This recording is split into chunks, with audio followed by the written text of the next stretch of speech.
Hi, everyone. Welcome to my themed office hour today, which is going to be around the topic of getting through dense readings. This was inspired because I give this actual themed office hour to my students in a theory-based class that I TA every year.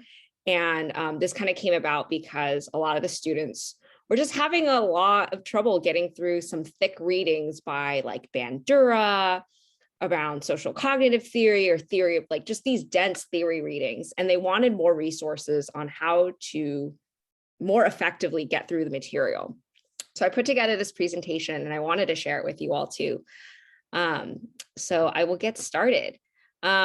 I do want to first off say that I do all of my reading in Notability. I'm not paid by them. I don't have anything, but I do want to say that I think that Notability is one of the best tools in terms of organizing and taking notes on readings, especially for grad students. So I would recommend investing in this application. It also syncs across multiple devices, which I love.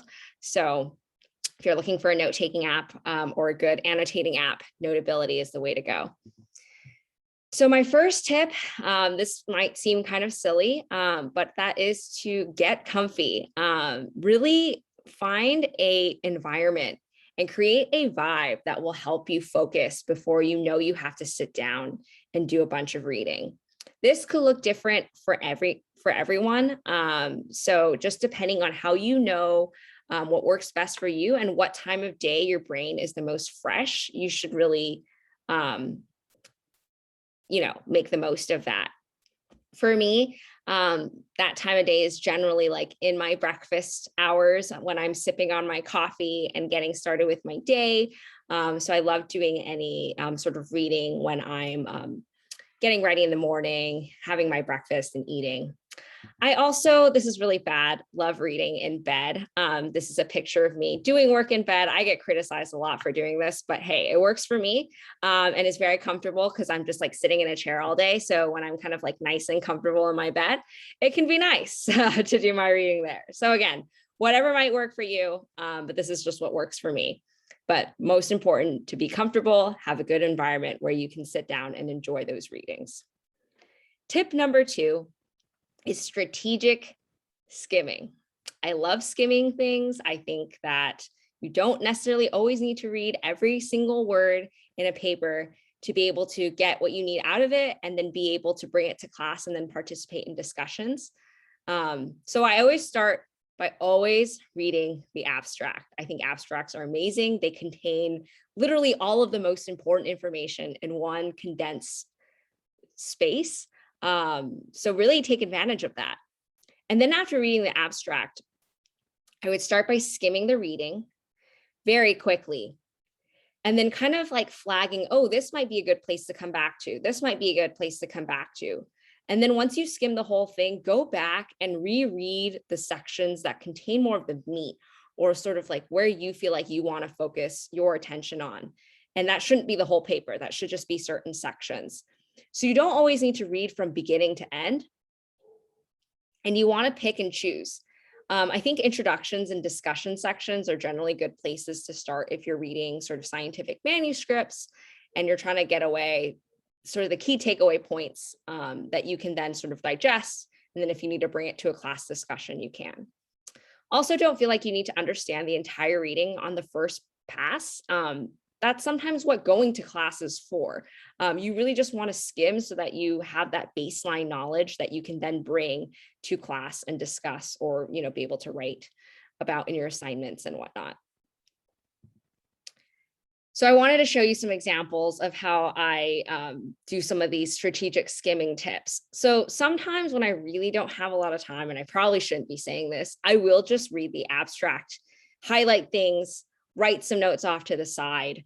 And usually this is just a really good place to start again. All right, my tip number 3 is use existing resources.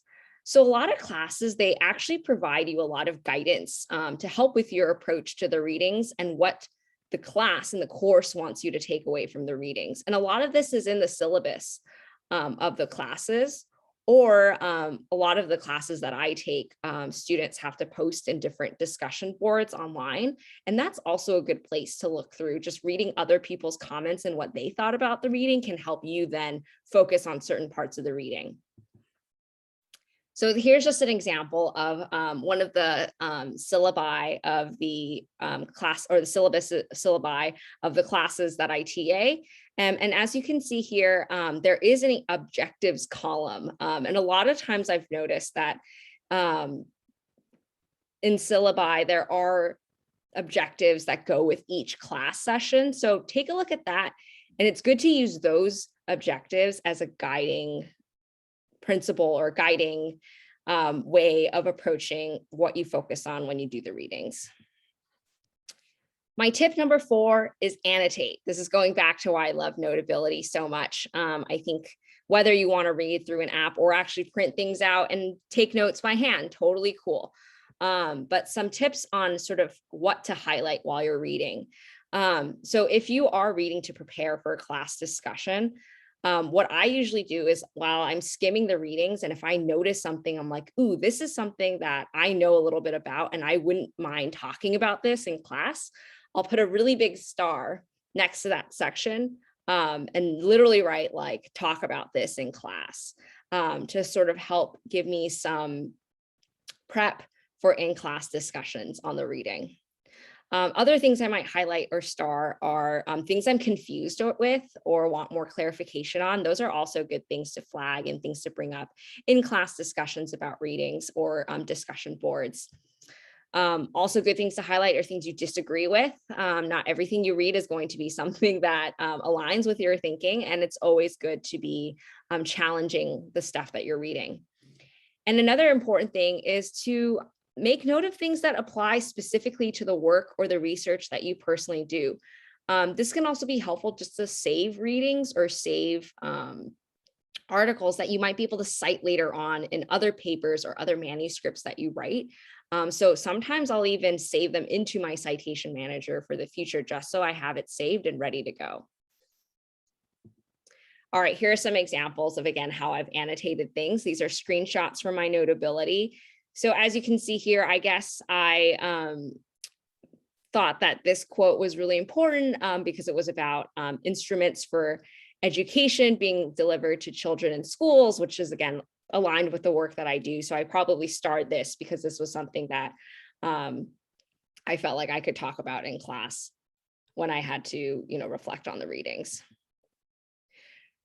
Here are also some notes of, jottings that I make when I'm like confused or don't like the reading, the points that they're making in the readings, or I'm like, oh, this goes against this other theory that we learned. So these are all good things to sort of flag and make note of as well when you're annotating.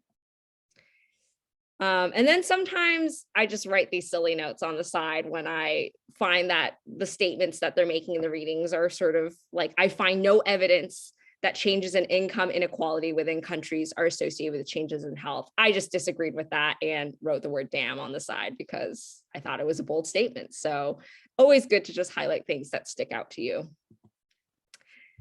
My last tip for you all is key terms. So sometimes, especially in dense readings, you're just thrown a lot of like kind of big words or terms or theories. So it's good to make sure that you highlight those and just know that, make sure you have the basic understanding of those key terms. It's never a bad thing to like look up things in the dictionary or Google stuff that you want more information on. And it's always nice to draw arrows and doodles and diagrams to help connect certain theories and ideas to one another. So here's an example. I still don't know what fixed effects are. That's probably not something I should be admitting, but still don't really understand what a fixed effect is. So here is my attempt to kind of like pull in some definitions to try and be able to interpret what they were saying here. So this is what I kind of mean by when you are thrown a term that you're not really comfortable with or know that much about, it's always good to try and add in some like extra notes on the side to help you better interpret what the reading is saying. And this is just more scribbling that you probably can't see, but Harvard loves DAGs or directed acyclical oh gosh, graphs. Yes, DAGs. So they're basically these little arrows that connect, your exposures and your outcomes and your mediators and your moderators and whatnot. So sometimes it is helpful to sort of draw these DAGs or just these diagrams when the reading is just talking about a lot of different things and a lot of different variables. So this is just an example. There's probably less complicated ways of just, connecting key terms to one another, but just wanted to show you all that your notes don't always have to be words. They can be arrows, diagrams, charts, whatnot. And that concludes all of my sort of key tips for how to get through dense readings. Again, I would love any feedback. I did base a lot of these tips off of some worksheets that I found, or not worksheets, but guiding sheets that I found off of sociology reading tips that I found online when I Googled this. Again, would love to hear your thoughts to see if these work for you or not, or if you have anything you'd want to add. Thank you all, and stay tuned for more content.